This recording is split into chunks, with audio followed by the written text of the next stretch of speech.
Welcome back ناظرین. ہم بات کر رہے تھے PK92 کوہارٹ سے. اس حلقے کے بارے میں تھوڑا سا جانتے ہیں. یہاں پر جو رجسٹرڈ ووٹرز کی تعداد ہے وہ 2,15,28 ہے، جس میں 45% خواتین کے ووٹ ہیں اور 55% مردوں کے ووٹ ہیں. طاہر رشید ہمارے ساتھ موجود ہیں، باسط گیلانی میرے ساتھ موجود ہیں اور عبدالکریم پراچا بھی. اور ہم ابھی جاننا چاہیں گے کہ 92 پہ امیدواروں کی کیا پوزیشن ہے. تو طاہر رشید صاحب آپ بتائیے کہ کیا صورتحال ہے 92 کی.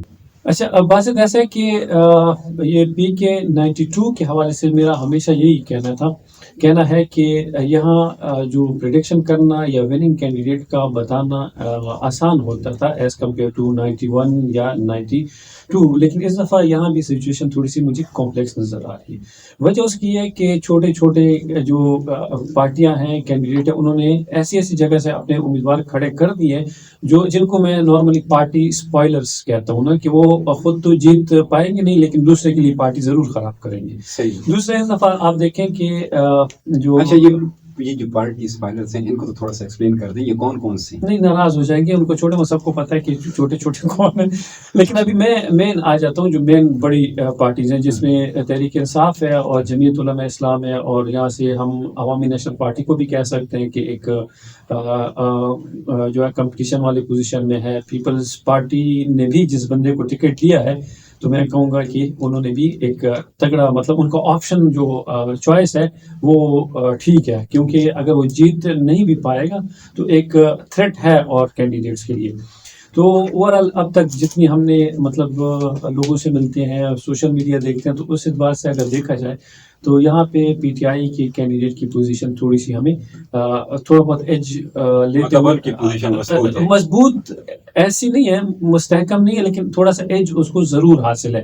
وجہ اس کی یہ ہے کہ یہاں پہ جو فیوریٹ کینڈیڈیٹ تھا ضیاء اللہ بنگش، وہ دوسری پارٹی میں چلے گئے، تو PTI کا جتنا ووٹ تھا وہ ان کو ٹرانسفر ہو جائے گا.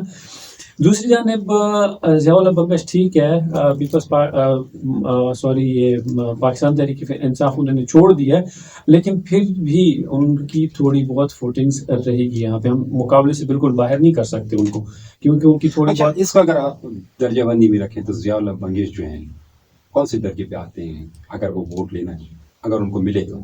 باسط درجہ بندی تھوڑی سی ناانصافی ہو جائے گی. اچھا، کیونکہ جس طرح امیدوار غیر یقینی صورتحال سے دوچار ہے نا، تو اس طرح ہم بھی غیر یقینی صورتحال سے ہی دوچار ہیں. صحیح.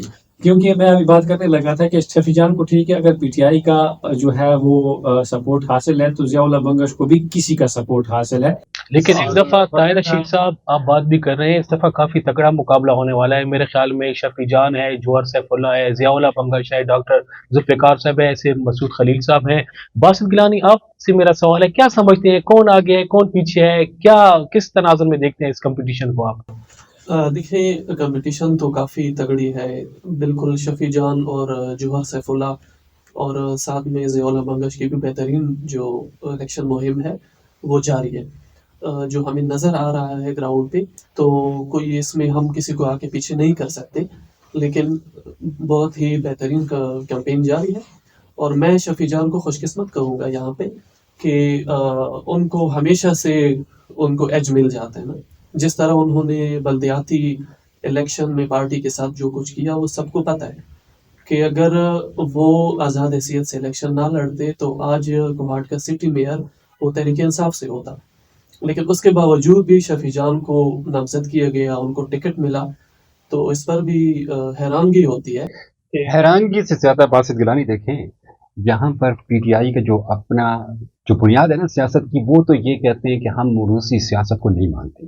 جب وہ موروثی سیاست کو نہیں مانتے ہیں، شفیع جان کی ابھی تک مجھے تو سمجھ نہیں آئی کہ ایسے کیا خدمات تھی پارٹی کے لیے یا پھر کوہارٹ کے لیے کہ ان کو پارٹی نے دوبارہ سے ٹکٹ دیا، سوائے اس بات کی کہ ان کے والد محترم اللہ ان کو درجات بلند کرے، وہ بانی تھے کوہارٹ میں تحریک انصاف کے پارٹی کے، تو اس وجہ سے صرف ان کو نوازا گیا، شاید ان کے والد کی وجہ سے. یہی میں نے کہا ہے کہ وہ شاید خوش قسمت ہے یا جو بھی ہے. اگر دیکھا جائے تو بلدیاتی الیکشن میں انہوں نے پارٹی کے ساتھ کیا کیا، مطلب یہ ان کی پارٹی کے لوگ کہتے ہیں، ان کی پارٹی کے جو ہمارے اٹھنا بیٹھنا ہے وہ بھی یہی کہہ رہے ہیں کہ یار کیا دیکھیں وہ 2-3 امیدوار اور بھی تھے جنہوں نے کاغذات جمع کیے تھے، تو سب یہ کہہ رہے تھے کہ خرم ذیشان کو ٹکٹ ملے گا. اس طرح اور جو بندے ہیں ان کے فاروق زمان شنواری ہیں, ملک اقبال نے جمع کروائے تھے کاغذات نامزدگی.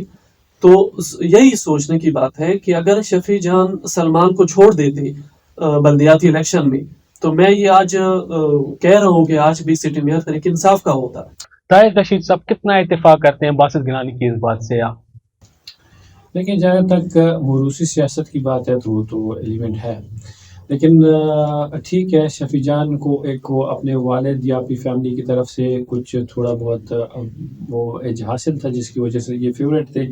مطلب بہت ساری ایسی جگہیں جن پہ ان کو فیور دیا گیا, ان کو سینٹرل جو ان کی تنظیم ہے یوتھ کی وہاں ان کو جگہ دی گئی.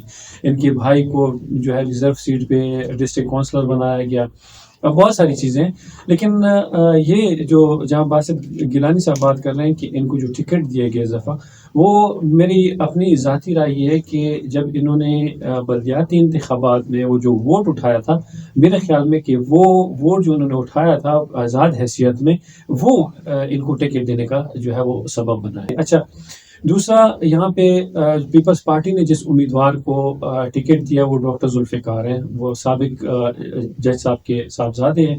اور یہاں پہ آپ دیکھیں تو بلدیات میں شفیع جان نے بھی اپنا حصہ اٹھایا اور جمعیت نے بھی اپنا حصہ اٹھایا ہے, اور دیگر جو کینڈیڈیٹس ہیں انہوں نے بھی تھوڑا بہت اپنا حصہ اٹھایا. لیکن اس سے پہلے جو انہوں نے تھوڑا بہت ووٹ اٹھایا تو اس وقت ڈاکٹر ذوالفقار جن کا تعلق اہل تشیع مسلک سے, اور یہ بل سارا تقریباً اہل تشیع کا ہے, تو یہ فیکٹر لازمی بات ہے کہ وہ فیور کرے گا پیپلز پارٹی کے کینڈیڈیٹ کو. ایک ہی گھر سے دو بھائیوں کو قومی اسمبلی اور صوبائی اسمبلی کے ٹکٹ دیے گئے. آپ کو کیا لگتا ہے کہ اس سے جمعیت کو فائدہ ہوگا یا نقصان؟ دیکھیں, اس طرح ہے کہ بہت سارے حلقوں پہ اس طرح ہوا ہے کہ ٹکٹ دیے گئے ہیں, لیکن فائدہ نقصان تو اگر میں بات کروں جوہر سیف اللہ کی, جوہر سیف اللہ نے ضمنی الیکشن سے لے کر وہ آج تک اپنی مہم چلا رہے ہیں, اور ضمنی الیکشن میں بھی وہ موسٹ فیوریٹ تھے, وہ این اے کے لیے اس وقت آ رہے تھے. اچھا, تو اسی تناظر میں جب ان کو دیکھا گیا, پارٹی نے بھی دیکھا کہ ان کو لوگ سپورٹ کر رہے ہیں, اس طرح سے لے کے شکردرہ تک ان کی مہم بہت ہی زبردست تھی, اور انہوں نے تقریباً 2 سال سے وہ اپنی مہم چلا رہے ہیں. ڈسٹرکٹ کونسلر بھی وہ رہ چکے ہیں, اور وہ ایک اچھی شخصیت کے مالک ہیں, تعلیمی یافتہ بھی ہیں. تو اس بنیاد پر اگر دیکھا جائے تو سٹی میں 92 کے حلقے میں اس سے پہلے بھی انہوں نے اگر جن کو ٹکٹ دیے تو جمعیت والوں نے وہ مظاہرہ نہیں کیا. طاہر صاحب, اکثر دیکھنے میں آتا ہے پی کے 92 چونکہ اربن کا ایریا ہے, سٹی کا ایریا ہے, لیکن سٹی سے کوئی امیدوار ہمیں نظر نہیں آتا. اس دفعہ اے این پی سے ہیں مسعود خلیل صاحب, لیکن نوجوانوں میں سے ہمیں کوئی لیڈر, ایسا کوئی ٹیلنٹ نظر نہیں آتا, ہے نہیں یا وہ سامنے نہیں آتے. کیا وجہ آپ کو لگتی ہے؟ نہیں دیکھیں, لیڈر ہے یا نہیں ہے وہ تو پارٹیز کو سوچنا چاہیے نا. یہ تب تک نہیں ہو پائے گا جب تک پارٹیز اپنے جو تنظیمی سٹرکچر اس کو مضبوط نہیں کریں گی. ابھی دیکھیں کہ آپ کو مطلب ایک پارٹی بتا دیں جس نے ریسنٹ پاس میں انٹرا پارٹی الیکشنز کروائے ہوں, اپنے نوجوانوں کو آگے انہوں نے لانے کی کوشش کی, ان کو انکریج کیا ہوگا. ایسا کچھ بھی نہیں ہے. اے این پی میں کہتا ہوں کہ وہ اپنے ریوائول جو ہے وہ فیز سے گزر رہی ہے, اور تھوڑی بہت وہ کوشش کر رہے ہیں, لیکن ابھی ان کو ٹائم لگے گا اپنی پوزیشن ریوائیو کرنے میں. دیگر دیکھیں, پی ٹی آئی نے نوجوان کو ہی دیا ہے ٹکٹ. اسی طرح اور پارٹیز, ہاں ٹھیک ہے ان میں یہ چیز ہے, وہ یہ دیکھتے ہیں کہ الیکٹیبلس کو دیکھتے ہیں. تو اس وجہ سے ابھی تک ہمیں وہ نوجوان جو قیادت ہے وہ نظر نہیں آ رہی. بیسک وہ یہ ہے کہ پارٹی کا جو تنظیمی سٹرکچر ہے وہ ہمیں کہیں بھی نظر نہیں آتا. تو جب تک آپ پولیٹیکل پارٹیز اپنے تنظیمی سٹرکچر پہ کام نہیں کریں گی اور یوتھ پہ وہ انویسٹ نہیں کریں گے, ٹرسٹ نہیں کریں گے, تب تک نوجوان لیڈر کا آنا مشکل ہے. دوسرا جو فیکٹر ہے کہ ابھی جو سیاست ہوگی, خاص طور پہ انتخابی سیاست, یہ سرمایہ داروں کا کھیل بن کے رہ گئی ہے. صحیح.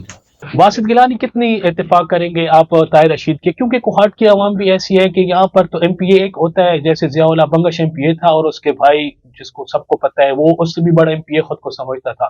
تو کوہاٹ کی عوام کے حوالے سے آپ کیا اپنی رائے رکھتے ہیں, ان کو کیسا لیڈر چننا چاہیے؟ دیکھیں, طاہر رشید نے جو بات کی ہے وہ انہوں نے صحیح کہا ہے, میرا بھی یہی اوپینین ہے. بلکہ ایز اے کامن مین ہم یہ دیکھیں تو عوام زندہ باد اور مردہ باد میں پڑی رہتی ہے. میں ذاتی طور پر جب بھی میں ووٹ دیتا ہوں تو میں اہلیت کی بنیاد پہ ووٹ دیتا ہوں. میں پارٹی کو نہیں دیکھتا, میں لیڈر کو نہیں دیکھتا, میں اپنے کوہارٹ کو دیکھتا ہوں کہ میرے کوہارٹ کے لیے یہ بندہ ٹھیک ہے کہ نہیں. میں اس کا بیک گراؤنڈ بھی دیکھتا ہوں, میں اس کی ایجوکیشن دیکھتا ہوں.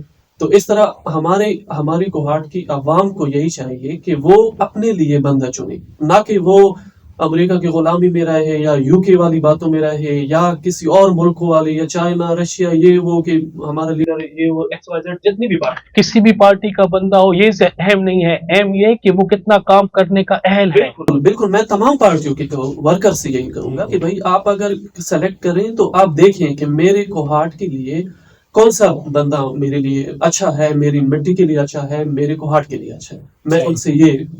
اچھا باسط گیلانی, پروگرام کا ٹائم چونکہ ختم ہونے والا ہے, بس میرا آخری ایک سوال ہے, مختصر سا مجھے اس کا جواب چاہیے کہ اگر ہم PK92 پہ رینکنگ دینا چاہیں ان کے جو ایکٹیویٹیز رہی ہیں الیکشن کی, تو ٹاپ 5 پر کون آ رہے ہیں؟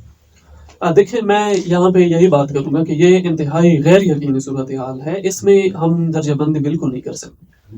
اگر دیکھا جائے تو جو ٹاپ 3 کینڈیڈیٹس ہیں وہ تو بہت ہی بہترین جا رہے ہیں, جس طرح کہ جوہر سیف اللہ ہے, شفیع جان ہے, ضیاء الحق منگش ہے, ڈاکٹر ذوالفقار مسعود خلیل. تو یہ اپنے اپنے زاویوں میں اور اپنے کیمپین میں یہ بالکل صحیح جا رہے ہیں, ان کے پروگرامز بھی بہت بہترین ہو رہے ہیں. تو فی الحال کوئی ایسا سیناریو نہیں بن رہا کہ ہم 1 پہ کس کو رکھیں اور 2 پہ اور 3 پہ کس کو رکھیں. کیا کہیں گے طاہر صاحب, آپ کوئی درجہ بندی دیں گے اس کو سوال کو کور کرنے کے بجائے اگر آپ تھوڑا سا ہمارے ناظرین کے لیے بتا دیں کس کو آپ پہلے نمبر پر آگے دیکھ رہے ہیں اور کس کی کیمپین اور اس کی آپ پوزیشن مضبوط دیکھ رہے ہیں؟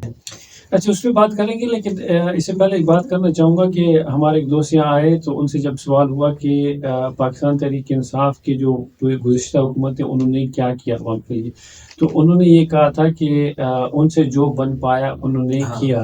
تو میں کہوں گا کہ ان سے جو اپنے لیے بن پایا انہوں نے اپنے لیے کیا. جی ماجد فاروق صاحب کا, جی ماجد فاروق صاحب میرے بہت اچھے دوست ہیں تو ان کا کہہ رہا ہوں. اچھا درجہ بندی کی بھی آپ نے بات کی, ہم ابھی تک جتنی مطلب جاتے ہیں عوام سے پوچھتے ہیں تو ایک ایج حاصل ہے PTI کے نومینیٹڈ کینڈیڈیٹ کو. اس کے بعد ضیاء الحق منگش کو بے شک آپ یہ کہیں کہ وہ PTI کا ٹکٹ نہیں رکھتے, لیکن یہ بات بھی آپ کو نہیں بھولنی چاہیے کہ وہ 2 ٹائم MPA رہ چکے ہیں, ہے اس میں وہ کریں گے. اسی طرح ڈاکٹر ذوالفقار اگر جو اہل تشریف بلٹ ہے ان, اور یہ بھی بتا دوں کہ سب سے آرگنائزڈ جو ووٹ ہے پولنگ ہوتی ہے وہ ان کی ہوتی ہے. اگر وہ ٹھیک طریقے سے کرتے ہیں تو یہ متحد ہوتے ہیں کافی, تو یہ بہت بڑا. اور پیپلز پارٹی سٹی سے بھی تھوڑا بہت ووٹ اٹھائے گی. اسی طرح عوامی نیشنل پارٹی کے جو امیدوار ہیں یہ بھی ٹھیک ٹھاک مطلب کام خراب کر سکتے ہیں دیگر کینڈیڈیٹس کے لیے.